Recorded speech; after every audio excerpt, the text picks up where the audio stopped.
오늘 이 모임이 2021년 마지막 언바운드 예배가 되겠습니다. 지나온 한 해를 돌아보면 세계적으로나 개인적으로나 참 많은 일들이 있었던 것 같습니다.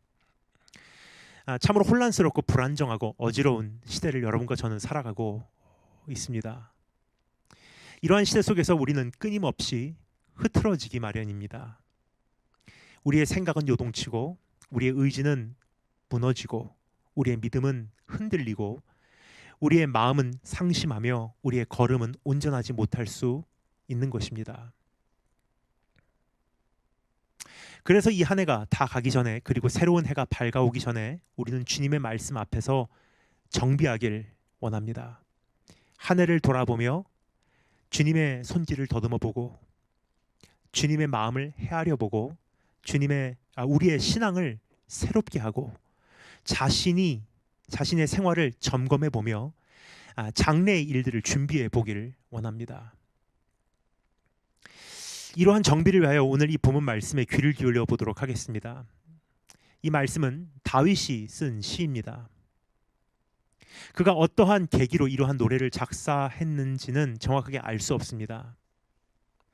그러나 한 가지 분명한 것은 여기에 기록된 내용을 통하여 우리는 신앙의 가장 기본적이고 핵심적인 틀을 허락받을 수 있다는 것입니다. 여기서 다윗은 주님은 어떤 분이신가 정리해주고 있습니다. 그리고 그 주님 앞에서 우리가 맡은 본분에 대하여 상세히 알려주고 있습니다. 한 해를 마무리하고 새해를 맞이하고자 하는 이 시점에 우리는 신앙의 기본으로 돌아가기를 원합니다. 모든 것이 한 해 동안 흐트러지고 제자리에서 벗어난 이 시점에 우리는 우리의 본질을 다시 한번 되찾기를 원합니다. 신앙의 핵심으로 회복되기를 원합니다. 우리의 삶의 기반부터 만져지기 원합니다. 우리의 신앙 고백부터 다시 바로 세워지기 원합니다. 그럼 주어진 본문 말씀을 다음과 같은 두 가지로 나누어 살펴보도록 하겠습니다. 두 가지. 첫 번째는 주님은 어떤 분이신가? 두 번째는 나의 본분은 무엇인가? 이렇게 한 해를 마무리하고 한 해를 준비하는 것이 옳다고 생각합니다. 그래서 첫 번째 질문을 물어보도록 하겠습니다. 주님은 어떤 분이신가? 이것은 1절부터 16절까지 말씀을 우리가 참고로 하겠는데 중간중간 읽어 내려갈 것이기 때문에 지금은 잠시 읽지 않도록 하겠습니다. 여러분, 시대가 어두워질수록 우리는 하나님에 대한 정리부터 다시 해야 합니다. 세상이 캄캄해질수록 우리는 메시아관부터 다시 점검해야 하는 것입니다. 왜냐하면 혼란이라는 것의 기준은 메시아관에 있기 때문입니다. 주님께서 뭐라고 우리에게 이미 경고하셨죠? 그리스도가 여기 있다, 그리스도가 저기 있다 하여도 너희는 미혹되지 말아라 그러셨어요. 다른 말로 바꿔서 말하자면 시대가 저물어 갈수록 미혹의 기준이 하나님은 누구신가? 라는 거예요. 따라서 미혹되지 않으려면은 하나님이 누구신가를 끊임없이 점검하고 다시 점검해야 되는 것입니다. 한 해 동안 정신없이 달려오느라 혹시 내 안에 부서진 부분들, 금이 간 부분들, 쪼개진 부분들이 생기진 않았는지, 그래서 그것을 다시 구석구석 우리가 보수공사를 하며 재건하기 위해서 하나님이 누구인지 어떠한 분이신지부터 출발해 보도록 하겠습니다. 이러한 절대적 기준부터 다시 바로 세워나가지 않으면 우리는 순식간에 흘러 떠내려가기 마련입니다. 그래서 한 해를 마무리하고 새해를 맞이하고자 하는 우리에게 이 말씀이 꼭 필요하다고 저는 생각했습니다. 여기서 다윗은 하나님에 대하여 신학적으로 빼놓을 수 없는 세 가지 속성을 선포하고 있습니다. 우리의 신앙의 기반이 되는 이 세 가지를 잠시 살펴보도록 하겠습니다. 첫 번째, 하나님에 대해서 알려주는 첫 번째 중요한 정보입니다. 주는 모든 것을 아신다. 잊고 계셨습니까? 어느 사이엔가 그것을 인정하지 않고 계십니까? 오늘 이 계기로 다시 한번 하나님은 모든 것을 아신다는 신앙 위에 우뚝 서시는 축복이 있을 주님의 이름으로 축원드립니다. 이것은 신학적으로 omniscience of God, omniscience, 하나님의 전지하심이라고 합니다. 주님은 모든 것을 알고 계신 분이라는 뜻이죠. 이것이 우리의 신학의 출발점입니다. 이것이 우리의 신앙의 첫걸음입니다. 이것을 진실로 인정하고 진정으로 신뢰할 때 주님과의 온전한 교제가 시작될 수 있는 것입니다. 특히 여기서 다윗은 하나님의 전지하심의 범위를 좁혀서 주님과 자신과의 관계에 포커스를 맞추고 있는 것을 볼 수가 있습니다. 1절 말씀 읽겠습니다. 여호와여 주께서 나를 살펴보셨으므로 나를 아시나이다 그래요. 주님은 모든 것을 아십니다. 그러나 이 사실이 너무 기이하고 높아서 우리는 주님의 지식을 감히 측량할 수도 없고 감당할 수도 없는 것입니다. 그래서 다윗은 겸손히 잠시 시야를 좁혀서 주님과 자신과의 관계를 집중하여 생각해 보기로 한 것 같습니다. 다윗은 자신의 삶을 다음과 같은 4가지 영역으로 구분하기 시작합니다. 주님은 이 모든 영역을 꿰뚫어 보고 계신다고 다윗은 인정하고 있습니다. 첫 번째 영역, 주님은 우리의 생각을 아십니다. 2절 말씀 읽겠습니다. 주께서 내가 앉고 일어섬을 아시고 멀리서도 나의 생각을 밝히 아시오며. 하나님의 전지하심이란 하나님은 모든 것에 대한 완전한 지식을 소유하고 계시다는 것입니다. 모든 것에 대하여 세밀하게 알고 계시다는 뜻이기도 합니다. 주님은 우리의 두뇌에 스쳐 지나가는 모든 생각을 알고 계십니다. 이번 한 해 동안 어떠한 생각을 주로 하고 지냈는지도 알고 계십니다. 무엇이 나를 즐겁게 했는지 기쁘게 했는지 무엇이 나에게 낙을 공급했는지도 알고 계십니다. 우리 안에서 잊혀지고 사라진 생각도 알고 계십니다. 우리 안에서 지워진 기억도 알고 계십니다. 나는 가끔 말을 하다 내가 무슨 말을 하려고 했더라 라고 더듬는다 할지라도 주님은 내가 의도했던 말도 알고 계시다는 거예요. 우리가 생각하는 논리도 파악하고 계신 것입니다. 왜 그런 말을 했는지, 어디서부터 그러한 결론이 흘러내려왔는지도 주님은 꿰뚫어 보고 계신 것입니다. 하나님 앞에서는 감춰진 생각은 있을 수 없습니다. 두 번째 영역, 주님은 우리의 동기를 아십니다. 우리의 생각을 아시는 것뿐만 아니라 우리의 동기를 아신다는 것입니다. 3절 전반 말씀 읽겠습니다. 나의 모든 길과 내가 눕는 것을 살펴보셨으므로. 주님은 우리의 모든 길, 즉 나의 계획, 나의 진로, 나의 의도를 살펴보신다고 합니다. 여기서 살펴본다라는 표현은 특별한 표현인데 이것은 연구하다, 탐구하다, 발굴하다라는 뜻입니다. 욥기 28장 3절에 기록된 장면을 생각하시면 정확합니다. 욥기 28장 3절에 다음과 같은 내용이 인간의 지혜와 명철에 대해서 이야기하죠. 사람은 어둠을 뚫고 모든 것을 끝까지 탐지하여 어둠과 죽음의 그늘에 있는 광석도 탐지하되라고 기록이 되어 있습니다.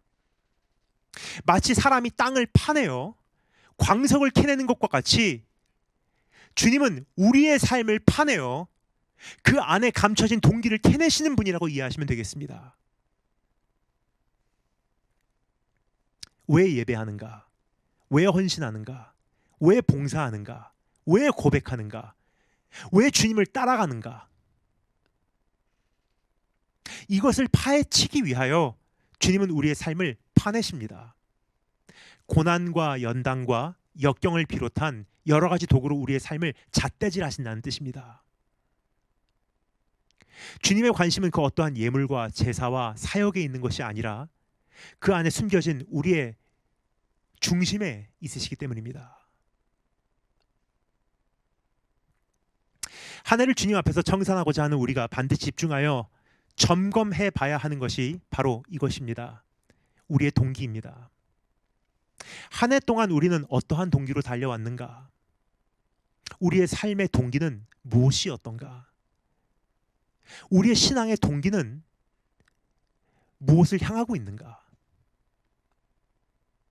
다가오는 해 새로운 일을 준비하고 있는 우리에게 필요한 질문도 이것입니다. 우리의 동기는 무엇인가? 내년에 우리는 왜 그 일을 하고자 하는가? 왜 그것을 놓고 기도하고 있는가? 왜 선교지로 나아가고자 하는가? 왜 옮기고자 하는가? 왜 떠나고자 하는가? 왜 얻고자 하는가? 왜 행하고자 하는가? 등등. 하나님 앞에서 지난 한 해를 돌아보시며 내 중심을 살펴보시고 다가오는 한 해 우리 안에 형성된 여러 가지 기도 제목을 이 동기라는 기준 앞에서 하나님 앞에 점검받으시는, 그렇게 한 해를 준비하시는 축복이 있으리를 주님의 이름으로 축원드립니다. 세 번째 영역입니다. 주님은 우리의 행위를 아십니다. 3절 후반 이어서 읽겠습니다. 나의 모든 행위를 익히 아시오니. 생각과 동기뿐만 아니라 나의 행위를 꿰뚫어 보고 계시다는 뜻입니다. 주님 우리의 행위를 꿰뚫어 보십니다. 삶의 가장 기본적인 행동인 앉고 일어섬, 그리고 눕는 것부터 우리의 일거수일투족을 지켜보고 계신 것입니다. 우리의 심사를 저울질하시고 우리의 본심을 확인하신 후 우리의 걸음을 지켜보고 계신 것입니다. 어떻게 행하는가? 여러분 이번 한 해 하나님 앞에서 어떻게 행하셨습니까? 선하게 행하셨습니까? 악하게 행하셨습니까? 여러분의 걸음은 지금 무엇을 향하고 계십니까? 영생을 향해서 달려가고 계십니까? 아니면 이 땅에 썩어 없어질 것을 위하여 수고하는 걸음걸이십니까? 네 번째 영역, 주님은 우리의 말을 듣고 계십니다. 4절 말씀 읽겠습니다. 여호와여 내 혀에 말을 알지 못하시는 것이 하나도 없으시니이다. 주님 우리의 말에 귀를 기울이시는 분이십니다. 시편 116편 2절에 보면 주께서 그의 귀를 우리에게 기울이신다고 합니다. 영어로는 He has inclined his ear to me 라는 표현이에요. 이것은 죽음을 앞둔 사람이 남은 힘을 쥐어 짜내어 마지막 유언으로 내뱉는 말을 그 곁에 서 있는 사람이 단 한마디도 흘림없이 듣고자 집중하는 모습을 연상시키는 표현이에요. Inclining his ear. 한마디도 흘리지 않으려고 귀를 기울이는 신중한 모습. 하나님께서 우리의 혀의 모든 말을 이렇게 듣고 계시다는 뜻입니다. 주님은 우리의 기도에 이렇게 귀를 기울이시는 분이십니다. 주님은 우리의 신음소리를 그렇게 듣고 계시는 분이십니다. 우리 입술에서 나오는 한마디도 놓치지 않게 신중하게 귀를 기울이시고 계신 분이십니다. 동시에 우리의 혀의 악함도 지켜보고 계시다는 사실을 기억하기 원합니다. 이번 한 해 동안 나는 어떠한 말을 하며 지냈는지 한번 스스로 돌아볼 수 있는 기회가 되면 좋겠습니다. 이뿐 아니라 이번 한 해 동안 주님 앞에서 서운하신 것들을 주님은 기억하시는 분이십니다. 따라서 더 시간이 지나가기 전에 우리가 주님 앞에서 내뱉은 약속을 이제는 책임지시는 축복이 있으기를 주님의 이름으로 축원드립니다. 다 듣고 계셨어요.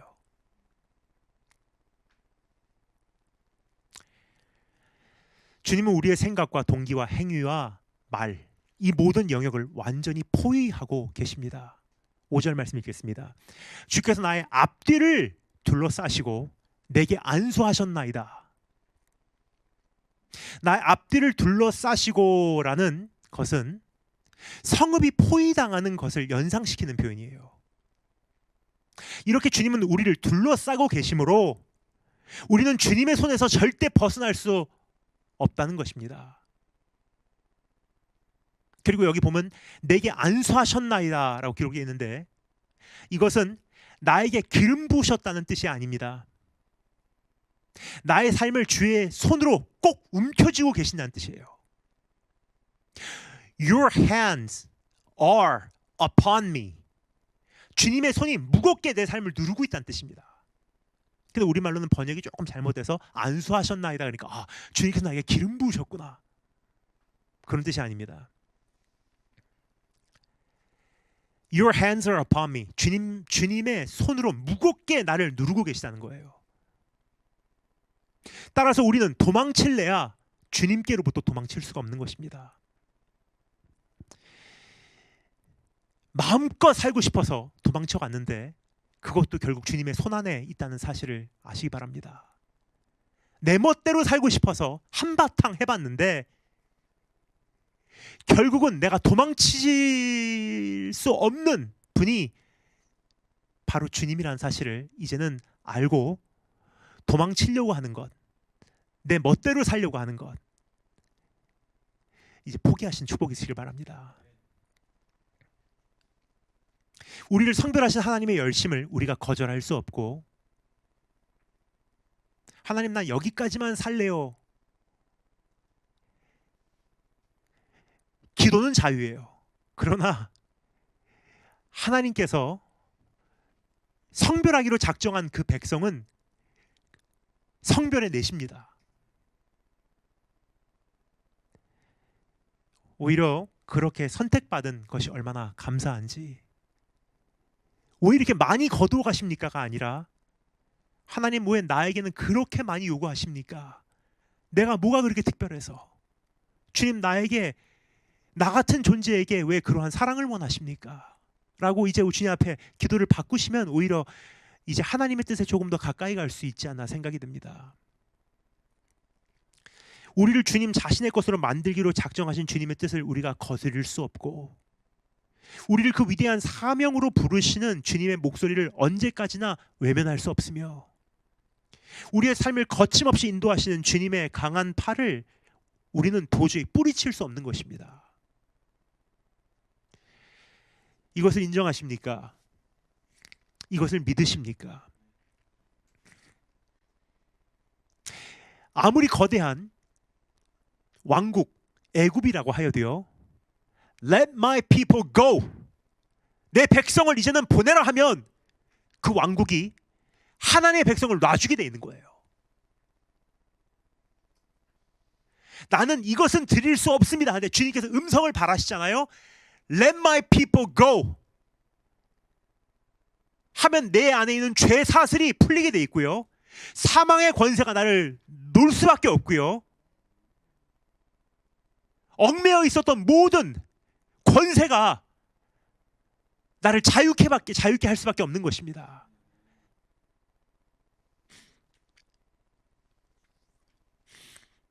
첫 번째, 하나님은 모든 것을 아신다. 두 번째, 하나님에 대해서 우리가 알 수 있는 것 또 한 가지 있습니다. 주는 모든 곳에 계신다. 이것은 신학적으로 omnipresence of God, 하나님의 무소부재하심이라고 합니다. 주님은 시간적으로나 공간적으로나 어디에나 계신 영원하신 분이란 뜻입니다. 과거에만 계신 분이 아닙니다. 현재에만 계신 분이 아닙니다. 미래에만 계신 분이 아닙니다. 동시에 과거, 현재, 미래 계신 분이십니다. 그 어떠한 공간이 그분을 가둘 수 없고, 그 어떠한 시간이 그분을 제한할 수 없는 것입니다. 어떠한 상황과 경우에도 주님은 우리와 함께 하신다는 뜻입니다. 7절 8절 읽겠습니다. 7절 8절. 내가 주의 영을 떠나 어디로 가며 주의 앞에서 어디로 피하리이까? 내가 하늘에 올라갈지라도 주님은 거기 계시며, 내가 음부 수월에 내 자리를 펼지라도 포기하고 낭망하여 거기서 이제는 내 자리를 펼지라도 두 번 다시 회복되지 않을 거야, 이것으로 내 인생 끝이구나 하며 주저앉는다 할지라도 주님은 거기 계시나이다. 우리의 인생의 최고의 때나 최악의 때에도 주님은 함께 하십니다. 하늘에 올라가도 그곳에 계시고 저 깊은 음부에 내려가도 주님은 그곳에 계십니다. 우리의 삶의 성공과 실패의 현장에도 주님은 변함없이 함께 계십니다. 그래서 이번 한 해 동안 성공하셨습니까? 주님 함께 계십니다. 그런데 여러분, 실패하셨다고 주님 나를 떠나가셨을 거야? 아니에요. 이 실패한 한 해에도 주님은 동일하게 함께 계십니다. 내가 잘 살은 한 해, 주님은 나와 함께 계셔, 확신을 해요. 근데 내가 정말 잘못 살은 한 해, 주님은 나를 이미 버리셨을 거야? 아니에요. 동일하게 함께 하십니다. 최근에 많이 흘러나오는 뉴스가 있죠. 부모가 자식을 버렸다는 뉴스가 이전보다 더 많이 들리는 것 같습니다. 그래서 주님께서 뭐라고 말씀하십니까? 인간의 본능적으로 자기 자식을 버리는 것은 거의 불가능한 일이지만 그런 일이 있을 수는 있어요. 그러나 주님께서 말씀하십니다. 내 부모가 너를 버릴지라도 나는 너를 버리지 아니하리라.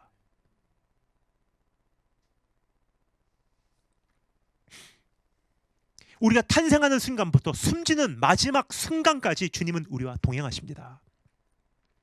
우리가 홀로 남겨진다 하여도 주님은 곁에 계십니다. 고독하다 여겨지는 자리에도 주님은 가까이 계신 것입니다. 그래서 9절 10절 말씀, 내가 새벽 날개를 치며, 저는 미국에 집회 가면 거의 새벽 비행기를 탑니다. 새벽 6시 비행기로 이동을 할 때가 거의 90% 이상이에요. 뭐냐? 제일 저렴하기 때문입니다. 그런데 새벽 6시 비행기라는 것은요, 미국 그 보안 검색대 규정상 최소한 2-3시간 전에는 공항에 와갖고 체크인을 해야 돼요. 그러면 새벽 3시에 저는 그 공항에 들어서야 합니다. 그럼 새벽 3시에 들어서기 위해서는요, 이동하는 시간을 빼면 호텔에서 체크아웃하고 나오는 시간이 2시 반이에요. 그럼 제가 아침에 기상하는 시간이 새벽 2시입니다. 근데 여름은 그래도 괜찮아요. 근데 제가 늦 가을 사역, 초겨울 사역으로 미국에 가면요, 그때가 가장 고독한 시간이에요. 매우 어둡고요, 매우 춥습니다. 근데 저는 그 전날까지 집회를 늦게까지 하고 이제 짐을 꾸리고 1시간 반 정도 잠시 눈을 붙였다가 정신없이 일어나서 2시 반에 호텔 체크아웃을 하면요, 그 맑은 공기, 하지만 쌀쌀한 공기가 저를 감쌉니다. 그러면 저는 그 호텔에서 제공해주는 공항 가는 셔틀을 타고 공항으로 이동할 때 거의 아무도 저와 함께 탑승하지 않고 홀로 이동을 해요.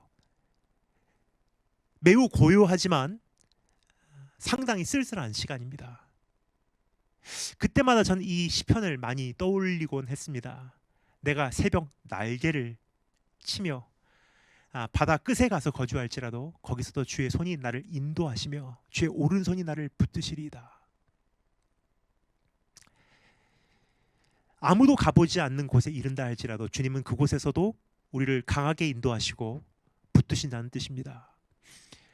그래서 여러분, 수많은 선교사님들께서 담대하게 국경선을 넘으실 수 있었던 것이 아닌가 생각이 듭니다. 아무도 가보지 않은 곳이라고 하지만 내가 새벽 날개를 치며 바다 끝에 가도 주님께서 그곳에서 나를 주의 강한 오른손으로 붙드신다는 것을 믿기에 국경선을 건드셨던 거예요. 주님의 교회가 어둡게만 보이는 내일을 용감히 맞이할 수 있는 이유도 바로 여기 있다고 생각합니다. terra incognito라고 하는 라틴어 표현이 있죠.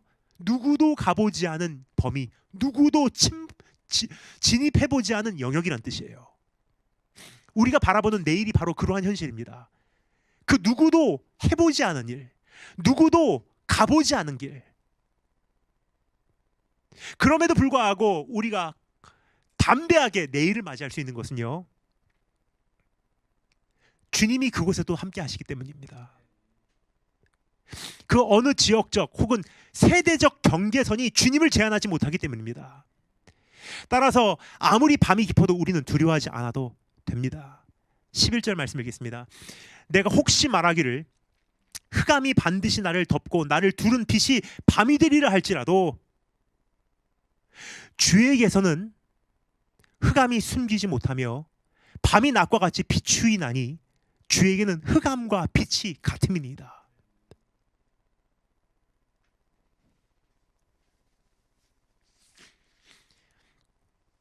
여기서 흑암이 나를 덮는다는 표현이 사용되고 있습니다.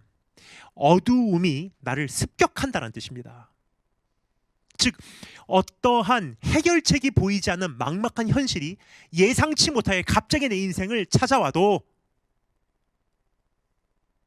갑자기 암 선고를 받는다든지, 갑자기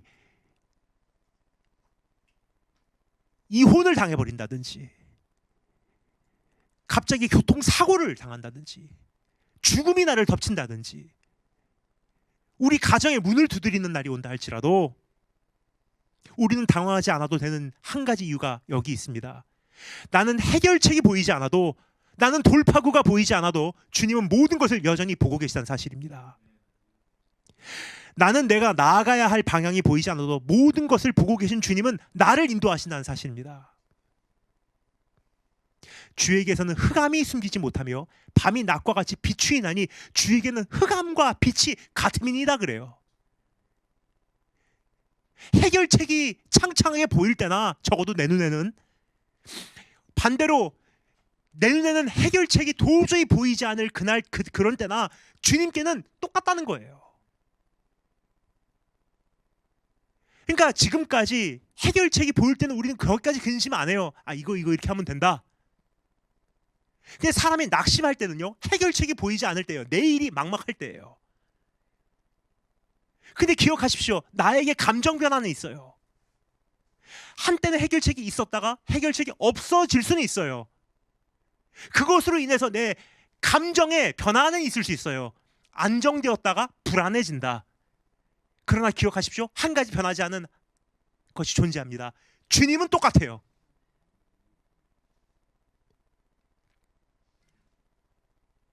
주님께는 언제나 해결책이 있습니다. 주님께는 언제나 살 길이 있는 것입니다. 여러분, 내년이 막연하십니까? 캄캄하기만 합니까? 주님은 이미 그곳에 계십니다. 오늘 나와 함께 하신 주님은 그 날에도 동일하게 나와 함께 주실 것입니다. 세 번째, 첫 번째 뭐였죠? 주님은 모든 것을 아신다. 두 번째, 주님은 모든 곳에 계신다. 그리고 세 번째는 주가 모든 일을 하신다. 이것을 신학적으로 omnipotence of God, 하나님의 전능하심이라고 합니다. 주님은 모든 것을 하실 수 있는 분이라는 뜻입니다. 주님은 무에서 유를 창조하신 하나님이십니다. 땅이 혼돈하고 공허하며 흑암이 깊은 곳에, 깊음 위에 있을 때 하나님께서는 일하시기 시작하셨다는 뜻입니다. 이와 같이 주님은 우리의 인생에도 개입하셨습니다. 우리를 각각 그 모태에서 디자인하시고 작품으로 완성해내신 것입니다. 13절부터 15절 읽겠습니다. 주께서 내 내장을 지으시며 나의 모태에서 나를 만드셨나이다. 주께서 하셨다는 거예요. 내가 너를 어떻게 디자인할까를 나에게 물어보지 않으셨어요. 나에게 이렇게 디자인해도 되니? 라고 허락받지도 않으셨어요. 주님은 그냥 일을 하셨어요. 내가 주께 감사함은 나를 지으심이 심히 기묘하심이라. 주께서 하시는 일이 기이함을 내 영혼이 잘 아나이다. 겪어보니까 하나님이 일하시는 것이 기가 막히다는 거예요. 완벽하시고 정확하시고 오류가 없고 부작용도 없어요. 전 지지난주까지 일본에 있었습니다. 기적적으로 갔다 왔어요. 이번에 안 갔다 오면 영주권 끝나는 거예요. 그래서 저는 기도했습니다. 하나님, 일본을 가야 되는데 길이 막혔습니다. 특별히 이번에 제가 갖고 있는 제 체류증이라는 것이 있어요. 일본 영주자 거기에 있는 외국인 등록증입니다. 그것이 만기가 돼버린 거예요. 사실은 금년 안에 더 일찍 갔어야 돼요, 일본을. 근데 제가 가서 그것을 갱신하는 곳이 후쿠오카에 있는데 서울 후쿠오카 비행기 구간이 비행기가 없어져 버렸어요.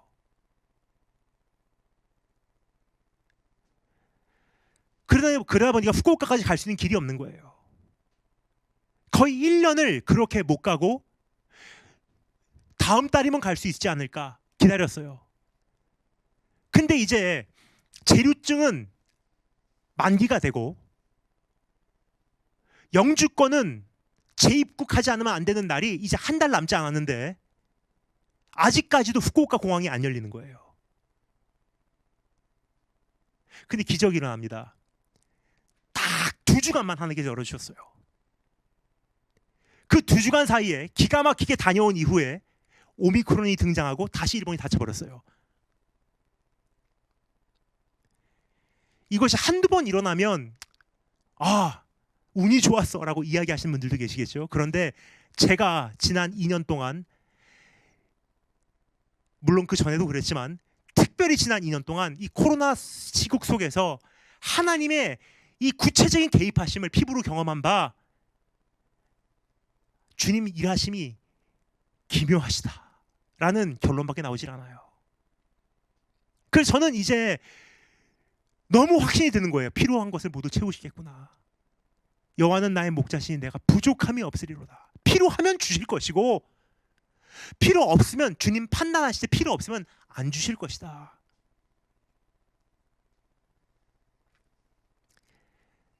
주께서 하시는 일이 기이함을 내 영혼이 잘 아나이다. 15절 말씀, 내가 은밀한 데서 지음을 받고 땅의 깊은 곳에서 기이하게 지음을 받은 때에 나의 형체가 주의 앞에 숨겨지지 못하였나이다. 주님께서 나를 만드셨다는 거예요. 디자인의 방향은 어떻게 디자인되냐는 그 목적에 의해 정해지는 것입니다. 존재의 목적을 존중하는 것이 디자인의 형태예요. 그 목적을 달성하기 위해서 최적화된 디자인으로 만들어내는 것이 당연한 것 아닙니까? 무엇을 위하여 창조되었는가에 따라 어떻게 창조되었는가가 결정된다는 뜻입니다. 자, 그런데 기억하시기 바랍니다. 나를 디자인하신 분도 주님이시지만 내 삶의 존재 이유, 내 삶의 목적을 정하신 분도 주님이세요. 그 목적도 주님 안에 있는 것입니다. 공허함 가운데 존재 이유를 제공하신 분도 하나님이란 뜻이에요. 그러니까 모든 일을 처음부터 마지막까지 알파요 오메가로 진행하신 분이 역사를 쓰시는 주관자가 하나님이세요. 무에서 유를 만들어내시고 유한한 것을 이제는 무너뜨려 내리신 분도 하나님이세요. 주님은 우리를 분명한 목적을 위하여 지으셨을 뿐 아니라 그 목적을 이루기 위하여 이끄시고 계십니다. 우리의 삶은 주님의 작정하심 안에 있는 것입니다. 하나님의 책에 이미 기록된 삶이라는 뜻입니다. 16절부터 17절 말씀 읽겠습니다. 내 형질이 이루어지기 전에 주의 눈이 보셨으며 나를 위하여 정한 날이 하루도 되기 전에 주의 책에 다 기록되었나이다. 내가 이 세상에 태어나기도 전에, 태어나서 하루를 살기 전에, 내 첫 번째 생일이 끝나기도 전에 내 인생의 마침표를 찍으셨다는 거예요. 이런 인생 살 거야. 마침표. 그것이 뭔 줄 모르기 때문에 최선을 다해서 사는 것뿐입니다. 그러나 정해진 범위가 있고요. 정해진 그릇이 있고요. 하나님께서 정하신 길이 있는 거예요. 이번 한 해 주님의 예정하신 대로 온 세상이 움직였습니다. 주님께서 허용하신 범위 안에서 온 열방이 작동하였습니다. 주님께서 계획하신 틀 안에서 우리의 삶도 이루어졌습니다. 여러분, 코로나도 이 안에 있다는 사실을 기억하시기 바랍니다. 확진자 몇 명 나왔어. 이야, 이거 지금 그냥 무작정 이게 그냥 그 확진자가 불어나는 것 같이 보여요. 근데 여러분 기억하시기 바랍니다. 하나님께서 이스라엘 민족의 역사를 보면요, 온역을 허락하실 때 정확하게 숫자를 정하세요. 몇 명까지. 그 온역의 기한도 정하시더라고요. 그리고 그 기한이 차면 언제 그랬냐는 듯이 그 온역을 이 세상에서 거두어 가시더라고요. 그럼 우리가 지금 기대해야 할 바는요, 언제쯤 거두어 가실까? 확진자 몇 명 나왔냐? 물론 조심은 해야죠. 근데 여러분, 더 중요한 것을 우리는 기억해야 합니다. 역사의 주관자 되신 분이 하나님이라는 사실이에요.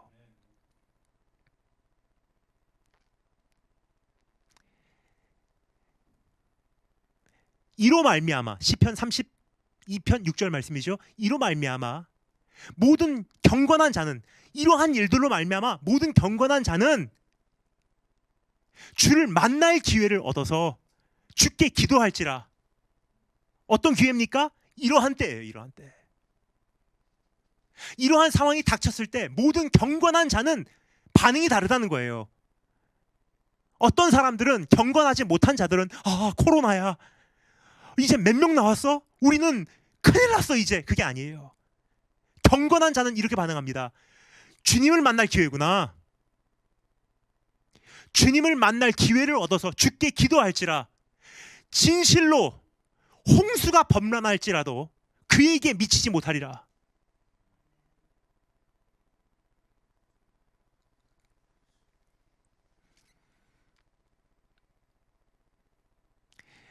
주님께서 계획하신 틀 안에서 우리의 삶도 이루어졌습니다. 이것을 신뢰하는 것이 신앙입니다. 우연을 믿는 것이 아니라 섭리를 믿는 것입니다. 사고로 주어진 상황을 해석하는 것이 아니라 인도하심으로 이해하는 것입니다. 운으로 생각하는 것이 아니라 축복으로 인정하는 것입니다. 이것이 신앙입니다. 이것을 진심으로 인정하고 진정으로 신뢰할 때 우리의 삶에는 평화가 도래합니다. 주님 안에서 안식이 시작된다는 거예요. 하나님의 창조와 통치의 역사를 목격한 이들이 경험하게 되는 것이 바로 안식이기 때문이에요. 첫째 날 빛이 있으라 창조하시고, 하늘과 땅을 나누시고, 낮과 밤을 나누시고, 육지와 바다를 나누시고, 거기에 생물을 심어두신 하나님, 그것을 첫날부터 제6일째 되는 날까지 다 목격한 결과가 무엇입니까? 안식이에요. 주 다스리시네. 주가 일하시네.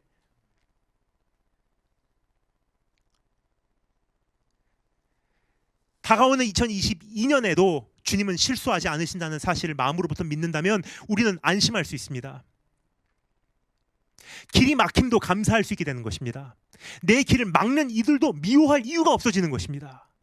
왜냐? 주님께서 그들을 브레이크 장치로 나를 사용하시는 것뿐이니까. 하나님을 신뢰하기 때문입니다. 주님의 베푸심과 거두심을 신뢰하기 때문입니다. 주님의 허락하심과 거절하심, 부어주심과 보류하심을 신뢰하기 때문입니다. 환경과 사람과 상황을 통하여 주님은 우리를 인도하실 것입니다. 많은 분들이 좋아하는 찬양이 있습니다. 저 역시도 이 찬양을 즐겨 부릅니다. 주님 말씀하시면 내가 나아가리라.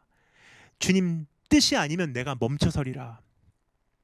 비록 이 찬양은 우리가 즐겨 부르긴 하여도 실제로 그렇게 살아가지 못하는 사람들이 굉장히 많은 것 같습니다. 그 이유는 주님께서 나아가도록 혹은 멈춰서라고 말씀하시는 음성을 바로 듣지 못하기 때문이에요. 그러니까 고백은 주님 말씀하시면 내가 나가리라, 주님 뜻이 아니면 내가 멈춰서리라 라고 이야기는 하지만 나아가지 말아야 될 때 튀어나가고요, 나아가라고 하는데 움직이지 못하는 경우가 참 많은 것 같아요. 그 이유는 어디 있냐? 원인은 어디 있냐? 주의 뜻을 헤아리지를 못한다는 거예요. 주의 음성을 듣지를 못한다는 것입니다. 우리가 생각하는 주의 음성은 기도할 때 들리는 소리, 마음에 찾아오는 평안, 혹은 성경 말씀이 어느 날 레마가 되어 나에게 와닿는 순간 정도로만 이해를 해요. 그러나 이런 경우는 사실 그렇게 흔하지 않습니다. 그래서 어떤 분들이 기도해 볼게요 그러면 사실 저는 불안해요. 왜냐, 제 경험상 정말로 기도해보고 그 음성이 들려서 내가 깨달은 것이 몇 번 안 되거든요. 그러니까 대단한 경지에 있지 않는 한 사실 기도해봐도 잘 모르는 게 하나님 뜻이에요.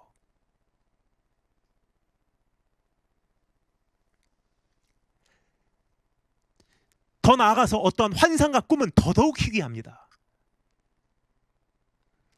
그래서 많은 분들이 주님께서 그렇게 말씀하셨어요라고 이야기하면 저는 거의 믿지 않습니다. 주의 음성을 잘못 들은 경우가 너무나 많기 때문입니다.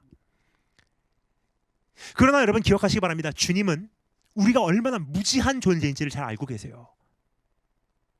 그래서 무지한 양들과 같은 우리에게 더 쉬운 방법으로 매 순간순간 지속적으로 소통하고 계시다는 사실을 여러분 아시는지요? 주님은 더 일반적인, 그러니까 우리는 뭐 대단한 걸 찾지만 하나님은 일반적인 것을, 이 물리 세계를 만드신 분이세요. 우리는 모든 것을 영적으로 해석을 하려고 하지만 주님은 이 피조 세계를 만드신 분이 하나님이세요.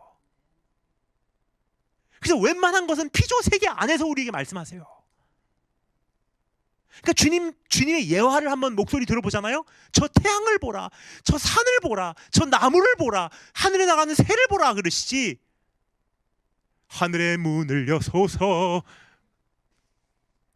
그렇게 기도하라라고 말씀하지 않으세요. 내 마음에 평안이 느껴지면 응답이야. 제가 해보니까요, 마음의 평안이 하루에 수십 번도 바뀌더라고요.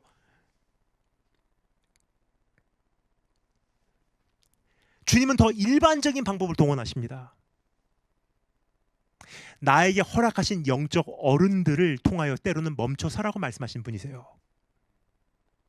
나에게 허락하신 가정, 교회, 관계성이라는 틀로 나를 결박하시고 그 한계 안에서 순종케 하심으로 나를 인도하신 분이세요. 나에게 허락하신 환경이라는 통로를 통하여 한 과정, 한 단계 안내하시는 분이십니다. 하나님은 순리적이고 질서적으로 일하신 분이세요. 절대로 자신이 만들어 놓으신 이 순리와 질서를 스스로 파괴하신 분이 아니십니다. 그래서 하나님께서 일하시는 것은 너무나 아름답습니다. 왜냐? 순조롭기 때문이에요. 심지어는 이방 왕이 그래? 너희들이 여호와 하나님을 위해서 성벽을 다시 쌓으려 그래? 옛다 여기다 하고 모든 것을 서포트해주는 정도의 사람을 움직이시는 분이세요. 하나님께서 일하시는 것은 부작용도 없습니다. 하나님이 일하시면 어떠한 마음의 평안 정도가 아니라 관계적으로 평화가 존재한다는 거예요.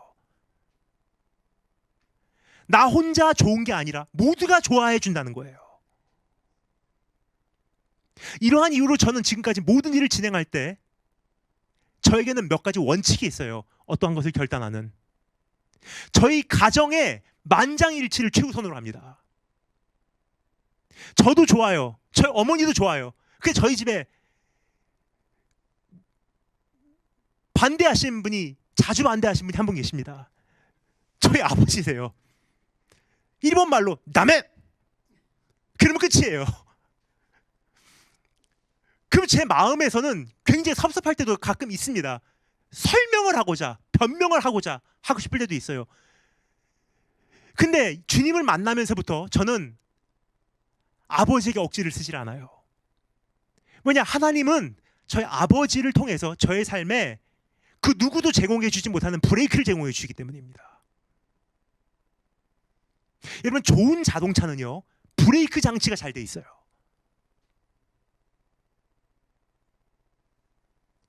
그래서 저도 좋고 어머니도 좋고 저희 아버지도 좋으면 하나님의 뜻이 조금 더 명백해지진 않았을까? 조심해서 생각해봐요. 그리고 조심스럽게 한 걸음 내가 다가가봐요. 그리고 또 다른 점검할 수 있는 장치들을 만들어 놓았어요. 주변 어른들의 목소리를 깊이 참고합니다. 영적으로 내가 존경할 수 있는 그런 분들의 목소리를 참고를 해봐요. 이분은 뭐라고 말씀하시나? 저분은 뭐라고 말씀하시나? 그분들의 눈에 보실 때 이게 거슬러 보이신다면 하나님 뜻 아닌 거예요. 왜냐? 덕이 돼야 되니까. 그리고 주님의 안색을 저는 끊임없이 살핍니다. 중간에 방해가 들어오면요, 진행하고자 했던 일을 일단 멈추고 다시 생각해 봅니다. 주님께서 저에게 주신 브레이크 장치가 작동하기 시작한 것일 수도 있기 때문입니다. 이러한 신앙의 걸음걸이는 주님의 전지전능하심과 무소부지하심을 전적으로 신뢰하지 않는 한 이루어낼 수 없습니다. 여러분은 주님을 전적으로 신뢰하고, 그리고 신뢰하기에 순종하고, 그리고 순종하게 그 인도하심에 민감하게 따라가고 계신지요? 이게 우리의 신앙의 출발점이에요. 두 번째, 그럼 이제 나의 본분은 무엇인가? 잠시 정리해 보도록 하겠습니다. 나의 본분은 무엇인가? 이것은 17절부터 23절까지, 참고로 우리가 24절까지 말씀인데 우리가 이제 중간중간 살펴내가도록 하겠습니다. 자, 이제 우리는 우리에게 요구된 본분에 대하여 살펴보도록 하겠는데, 주님이 전지하시고 무소부지하시고 전능하신 분이시라면 우리는 어떻게 반응하여야 하며 어떠한 자세로 인생을 살아가야 하는지에 대한 내용을 우리 한번 정리해 보아야 할 것 같습니다. 다음과 같은 세 가지로 나누어 생각할 수 있습니다. 세 가지. 첫 번째, 우리의 본분, 주의 생각을 인정하라. 17절부터 18절 말씀 읽겠습니다. 17절부터 18절 말씀. 하나님이여, 주의 생각이 내게 어찌 그리 보배로운지요. 인정하는 거예요. 그 수가 어찌 그리 많은지요. 인정하는 거예요. 내가 모르는 것이 존재한다는 것을 아는 거예요. 이제는 내가 보지 못하는 각도가 있다는 것을 하나님 앞에서 겸손하게 인정하는 거예요. 하나님의 생각이 수천 가지인데 그 안에서도 내가 알고 있는 것이 두세 가지밖에 되지 않는다는 것을 하나님 앞에서 겸손히 고백하는 거예요. 내가 세려고 하여도 그 수가 모래보다 많도소이다. 내가 깰 때에도 여전히 주와 함께 있나이다. 우리를 향한 주의 생각이 너무나 기이합니다. 너무나 깊고 넓고 높아서 다 헤아릴 수 없습니다. 세려고 할지라도 그 수가 모래보다 많다는 사실을 인정할 수밖에 없는 것입니다. 내가 무의식 속에서 살아갈 때든지 의식을 되찾고 나를 향한 주님의 생각을 헤아려 보고자 할 때든지 언제나 결과는 동일합니다. 나를 향한 주님의 생각이 많아서 도저히 이해할 수 없다는 거예요. 그러니까 하나님께서 이렇게 하시고 계셔, 이렇게 말씀하셨어라고 사실 이렇게 말하는 것이 저는 굉장히 두려워요. 왜냐하면 내가 헤아리지 못하는 각도들이 너무나 많기 때문이에요.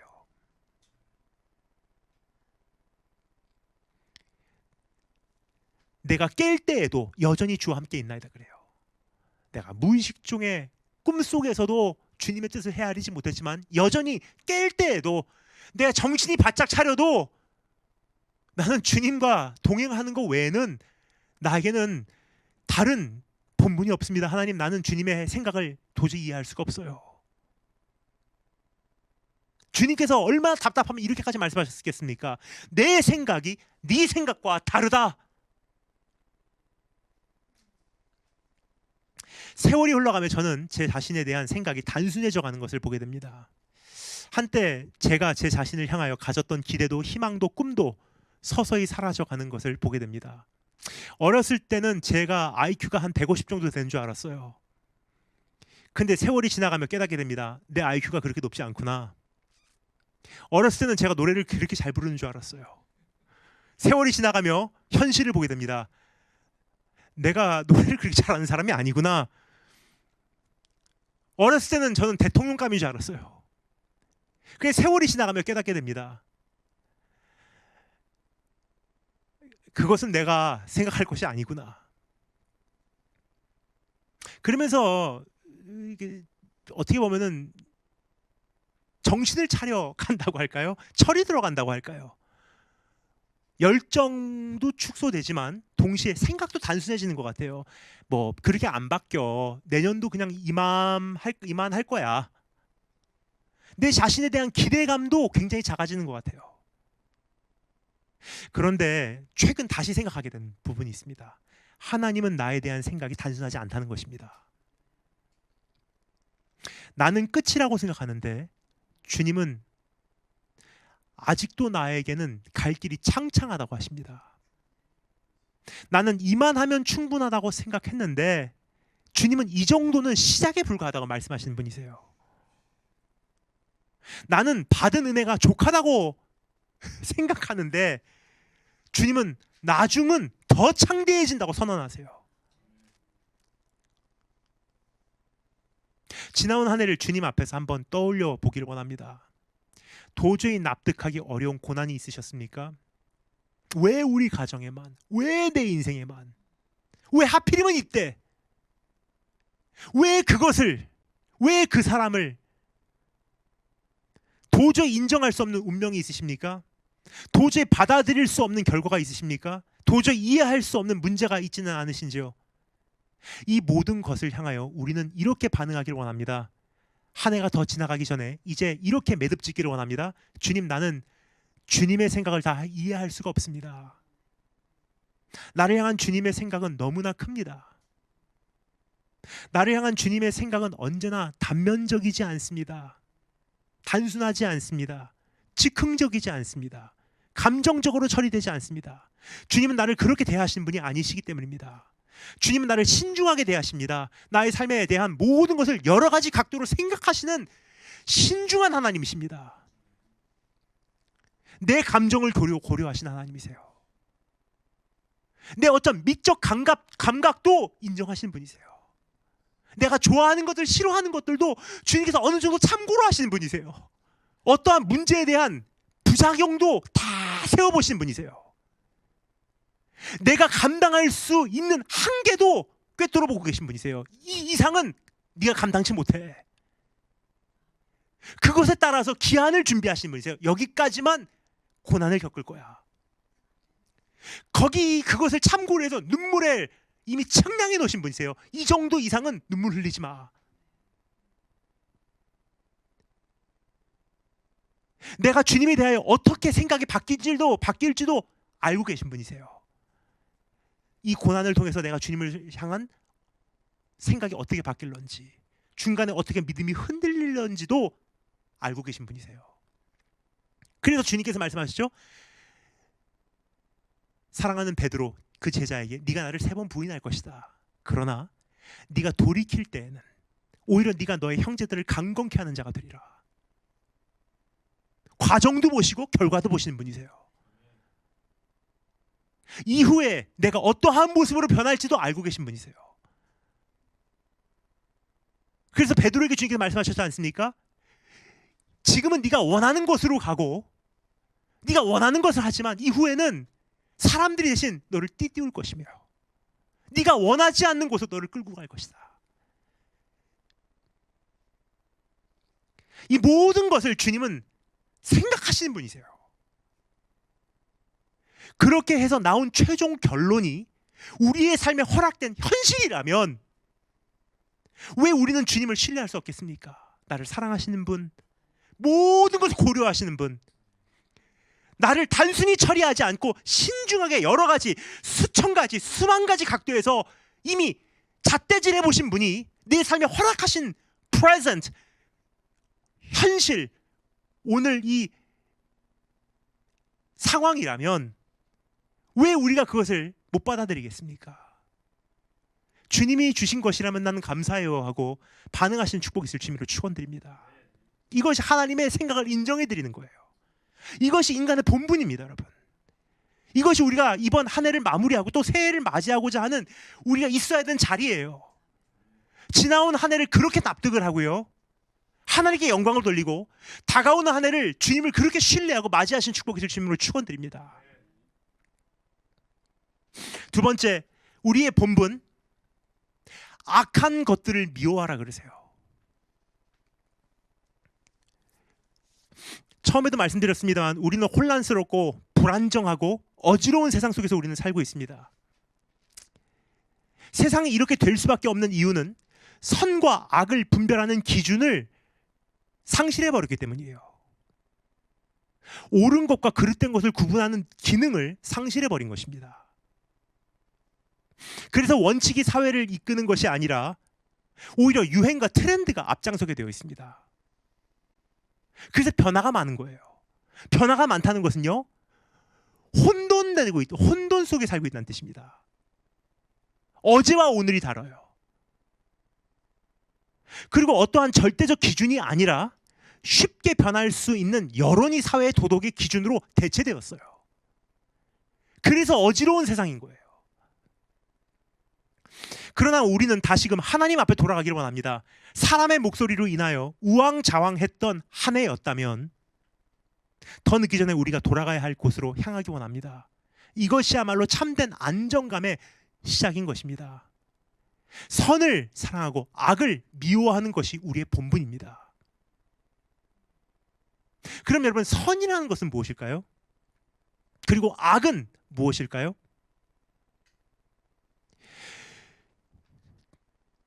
이것에 대하여 여러 가지 말을 할 수 있지만 오늘 이 말씀에서는 한마디로 다음과 같이 정리해주고 있습니다. 19절부터 22절 말씀을 제가 읽겠습니다. 19절부터 22절.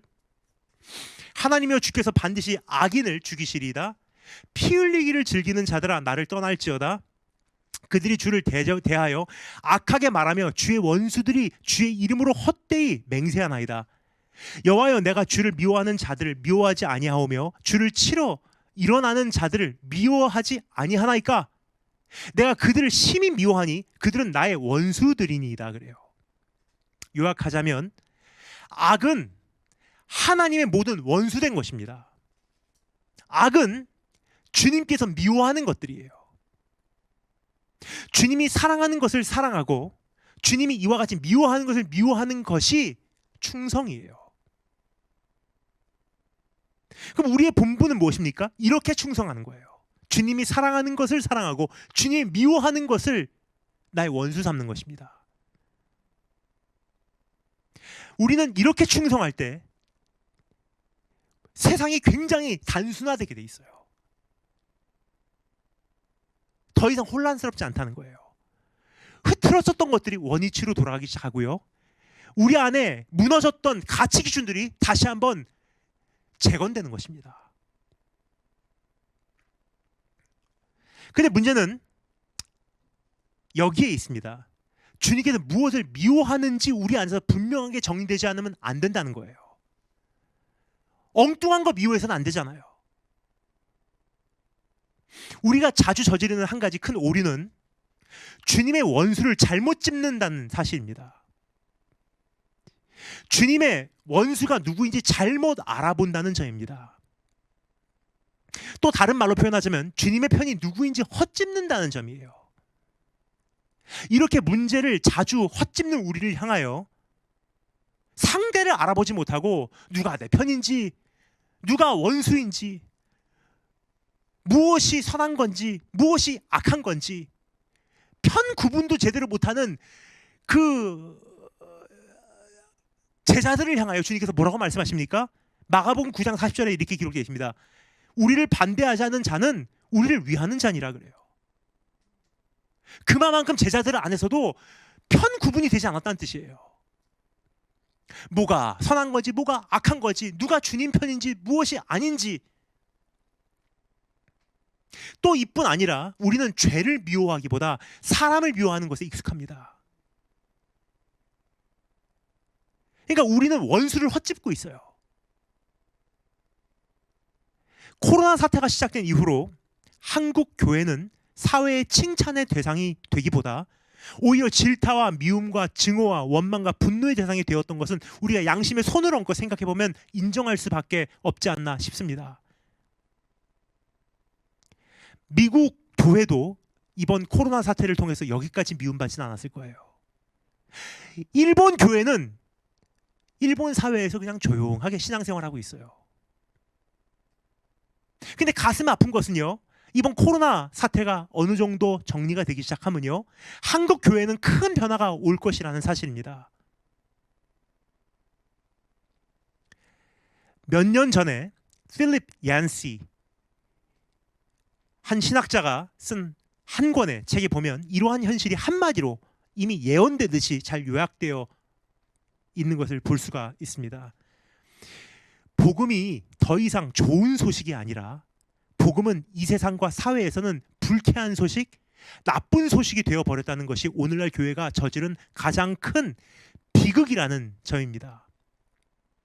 그래서 한때 교회를 환영했던 이웃들이 이제는 교회를 상대로 소송을 겁니다. 표면적으로는 교통 혼잡과 주차 문제 때문이라고 하지만 사실은 그렇지 않습니다. 그들은 자기들이 사는 지역에 교회가 들어오는 것을 원치 않기 때문이에요. 물론 주님은 우리에게 여론조사에서 좋은 점수를 받으라고 명령하신 적은 없습니다. 그러나 동시에 우리에게 세상의 빛과 소금이 되라고 당부하셨다는 사실은 부정할 수 없습니다. 더 나아가 베드로전서 2장 12절에는 다음과 같이 권면하고 있죠. 너희가 이방인 중에서 이 세상에 살면서 행실을 선하게 가져 너희를 악하다고 비방하는 자들로 하여금 결국은 너희 선한 일을 보고 주님 오시는 그날에 하나님께 영광을 돌리게 하라. 그래요. 그러니까 우리가 여론조사에서 모든 사람에게 인정받을 필요는 없습니다. 그건 교회의 본분은 아니에요. 그냥 교회의 본분은 무엇이냐? 세상의 빛과 소금의 사명을 감당하는 것입니다. 나 때문에 하나님께서 영광 받으시는 거예요. 교회로 인해서 하나님의 선하심과 아름다움이 빛나게 되는 거예요. 그럼 왜 복음이 더 이상 좋은 소식이 아니라 불쾌한 소식, 나쁜 소식이 이 사회에서 될 수밖에 없었을까요? 필립 얀시는 이렇게 될 수밖에 없었던 이유를 몇 가지 들어줍니다. 다 나눌 수가 없기 때문에 딱 두 가지만 소개해드리도록 하겠습니다. 첫 번째, 교회가 세상을 원수로 낙인 찍었기 때문이에요. 물론 우리는 세상에 속한 사람은 아닙니다.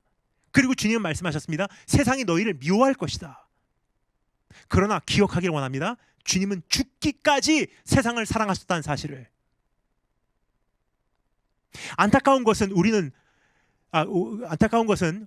다른 어떠한 이념, 어떠한 특정 대상, 어떠한 특정 세대, 어떠한 특정 무리를 원수로 돌렸어요. 여러분, 어떠한 의견을 가졌는가 보다 중요한 것이 한 가지 있다는 사실을 말씀드리고 싶습니다. 다른 의견을 가진 사람들을 어떻게 대하는가가 더 중요한 거예요. 근데 이 시대의 교회가 저지른 한 가지 큰 오류가 무엇이냐, 잘못이 무엇이냐, 우리와 생각이 다른 사람들을 잘못 대했어요. 이단으로 취급하고요, 변질된 사람으로 취급하고요, 미워하고 낙인 찍고 몰아가고 두 번 다시 일어날 수 있는 자리를 허락해 주지 않았습니다. 이 부분에서 저도 자주 실수를 합니다. 저도 저와 다른 의견을 가진 사람들을 용납하기 어려울 때가 참 많기 때문이에요. 그러나 중요한 것은 세상은 우리의 원수이기 전에 선교와 전도의 대상이라는 사실을 결코 잊어서는 안 됩니다. 교회는 교회를 반대하는 사람들조차도 사랑하도록 부르심을 받은 공동체입니다. 그러나 지난 몇 년간 교회가 정말로 그렇게 해왔는지 한번 생각해 보신다면 왜 복음이 불쾌한 소식, 나쁜 소식이 되었는지 알게 될 것입니다. 두 번째 이유, 교회가 세상의 목마름에 관심을 갖기보다 비본질적인 것에 집중하기 시작했기 때문입니다. 교회는 세상의 목마름을 해결해 주기 위하여 주님께서 이 땅에 남겨주신 생명수의 통로예요. 그러나 교회는 세상 사람들의 목마름에 관심을 갖기보다 오히려 비본질적인 것에 생명 걸고 싸우기 시작한 것이 우리의 하나님 앞에서 회개해야 될 잘못이 아닌가 생각이 듭니다. 요한복음 4장에 보면 주님은 우물가에서 한 사마리아 여인을 만나게 됩니다. 그 여인과의 대화를 자세히 살펴보면 한 가지가 두드러집니다. 그 여인은 끊임없이 비본질적인 주제를 가지고 논하려고 애를 씁니다. 사마리아인인 자기에게 말을 거냐고 하면서 그 여인은 풍습과 예절과 전통을 들먹이죠. 또 당신은 야곱보다 더 큽니까 하면서 신학과 역사를 들먹입니다. 또 베델에서 예배를 드리냐 예루살렘에서 예배를 드리냐 하면서 장소와 환경과 예식에 대해 따지기 시작해요. 그러나 주님은 그 여인과의 대화가 진행되는 내내 지속적으로 그 여인의 목마름에 관심을 기울이고 계신 것을 알 수가 있습니다. 끊임없이 그 여인의 목마름으로 대화의 방향을 전환시켜 오고자 하는 노력을 볼 수가 있어요. 네 남편이 몇 명이냐? 하는데 그 여인은 엉뚱한 얘기를 해요. 주님은 계속 목마름을 찌르려고 하는데 그 여인은 계속 문제를 헛짚고 있는 거예요. 이것이 교회가 이 시대에 깊게 생각하고 닮아야 할 모습이 아닌가 생각이 듭니다. 주님의 모습. 전통이 어땠는가? 예절이 무엇인가? 환경이 어떠한가? 예배 장소가 어디여야 하는가에 대하여 세상과 따지고 논쟁하기보다 세상의 목마름에 조금이라도 귀를 기울였다면 교회는 거기까지 미움받게 되지는 않았다고 생각합니다. 그래서 저는 기도합니다. 하나님, 제가 다른 사람들을 하나님을 섬기지 않는 악한 사람들이 아닌 목말라 하는 사람들로 여기게 도우소서. 그리고 하나님의 생수를 그들에게 내밀 수 있는 용기와 그들을 가련히 여기는 마음을 제게 허락하소서. 여러분, 이제 원수를 헛짚지 마시기 바랍니다. 원수는 사람이 아니에요. 원수는 죄입니다. 하나님을 대항하는 죄성인 것입니다. 주님을 경외하는 자가 마땅히 지녀야 하는 자세는 이 죄를 죽도록 미워하는 거예요. 이것이 주님의 뜻입니다. 이것이 우리의 본분입니다. 우리의 본분이 헷갈릴 수 있는 이 시대에 헷갈릴 수 있는 이 시대의 혼탁함 속에서 이제 다시 명명백백하게 상황을 판단하시기 바랍니다. 그리고 우리가 돌아가야 할 자리로, 우리가 되찾아야 하는 본분으로 한 해가 마무리되기 전에 이제 회복하기를 원합니다. 이렇게 밝아오는 한 해를 맞이하시기를 주님의 이름으로 축원드립니다. 마지막 세 번째, 우리의 본분입니다. 첫 번째, 주님의 생각을 이해하라. 두 번째, 악한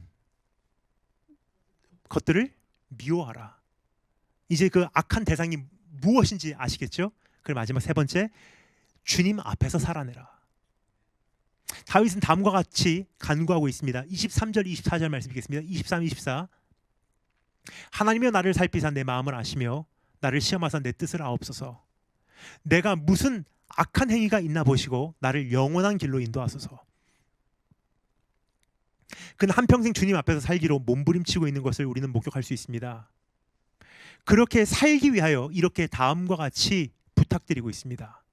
첫 번째, 나를 살피시고 내 마음을 아소서 그래요. 그러니까 하나님 앞에서 살기로 작정한 사람들이 기도해요. 아마 여기서부터 시작되지 않나 생각이 듭니다. 나를 살피시고 내 마음을 아소서. 가장 깊은 곳에서부터 주님 앞에 합격으로 내가 나오기를 원합니다. 행위가 합격되기 전에 생각이 합격돼야 되고, 생각이 합격되기 전에 동기가 합격돼야 되는 거예요. 내 자신도 스스로를 믿지 못한다는 뜻입니다. 내 자신도 스스로를 알지 못하기 때문입니다. 우리는 탁월한 사기꾼들이에요. 우리 자신을 감쪽같이 속이는 것은 매우 탁월합니다. 자신을 과대평가할 때가 너무나 많습니다. 자신에게 너그러울 때도 너무나 많습니다. 자신이 저지르고 있는 죄를 정당화할 때도 너무나 많습니다. 자신 안에 있는 어떠한 목적과 의도와 동기와 본심도 우리는 사실 잘 모르고 지낼 때가 많습니다. 뿐만 아니라 우리 자신 안에 있는 감정도 도저히 이해되지 않을 때도 많습니다. 왜 화나는지, 왜 즐거운지. 그래서 다윗은 이렇게 기도하고 있는 것입니다. 내 중심을 알아달라는 간구예요. 내 안에 감춰진 모든 것을 파헤쳐달라는 기도인 것입니다. 우리도 이렇게 주님 앞에 나가기를 원합니다. 주님의 수술대 위에 내 자신을 올려놓아야 하는 것입니다. 주님은 우리의 겉모습뿐만 아니라 속사람까지 꿰뚫어 보시는 분이시기 때문입니다. 그러한 주님 앞에 우리가 마땅히 갖추어야 하는 자세가 바로 이러한 모습이에요. 주님, 나를 살피사 내 마음을 아소서. 겉으로 합격되는 것이 아니라 하나님 이 한 해를 돌아볼 때 하나님 앞에서 내 가장 깊은 중심에서부터 하나님 앞에 합격으로 나가는 것이 나의 인생의 방향이 된다면 이 사람이야말로 하나님 앞에서 살아가는 사람이라고 칭함받기에 합당하지 않나 생각이 듭니다. 사람 앞에서 살아가는 사람은요, 반대예요. 아웃사이드 인이에요. 겉모습부터 합격하다가 혼자 있을 때 나 이런 모습인지 몰라서 다시 밖으로 나가자. 근데 하나님 앞에서 살아가는 사람은요, 인사이드 아웃이에요. 가장 깊은 중심부터 합격. 두 번째, 하나님 앞에서 살아간다는 것, 나를 시험하시고 내 뜻을 아옵소서 그래요. 참 담대한 기도가 아닌가 생각됩니다. 나를 시험해달라고 간구하는 것은요, 주님의 비수를 내 삶에 꼽아달라는 뜻이에요. 전지하신 주님께서 판단하실 때, 모든 것을 꿰뚫어 보고 계신 주님께서 판단하실 때, 혹시 온전하지 못한 부분이 내 안에 있다면 그것을 도려내달라는 뜻이기 때문입니다. 여기는 통증이 동반합니다. 그러나 이 과정이 없이는 성화도 없습니다. 성화라는 것은요, 껍질을 벗어내는 과정이에요. 암덩어리를 도려내는 과정입니다. 썩어 골마가는 부분을 도려내는 것이 성화예요. 옛사람을 죽이고 새 사람을 덧입는 것이 성화입니다. 죄에게 있어서 염산과 같은 예수 그리스도의 보혈로 내 자신을 덮어버리는 것이 성화예요. 그러나 이 과정이 없이는 성화도 없는데, 안타까운 것은 사람들이 하나님 앞에서 굉장히 가볍게 신앙생활하고 있다는 점입니다. 나를 저울질하시고 나를 시험하시고 주님께서 엄격하게 판단하실 때 나에게 온전한 것이 있는지 보소서. 우리는 주님의 진지하심을 믿고 주님의 전지하심을 믿고 전능하심을 의지하여 우리 자신을 주님의 손에 온전히 맡겨야 하는 것입니다. 그러면 주님은 우리를 변화시켜 주실 것입니다. 내 본심을 확인하여 주실 것입니다. 이렇게까지 하면서도 주님의 형상을 닮아가기를 원하는 본심을 그때야말로 비로소 주님은 알아주실 거예요. 이제야 네가 나를 경외하는 줄 내가 아노라. 하나님 그것을 거두어 가신다 할지라도 나는 주님 앞에서 이제 온전한 모습으로 합격받고 싶어요. 그 부분을 도려내신다 할지라도 난 이 부분에 대해서는 하나님 난 합격받고 싶어요. 그럼 주님께서 어떻게 하십니까? 이제야 네가 나를 경외하는 줄 내가 아노라 그러세요.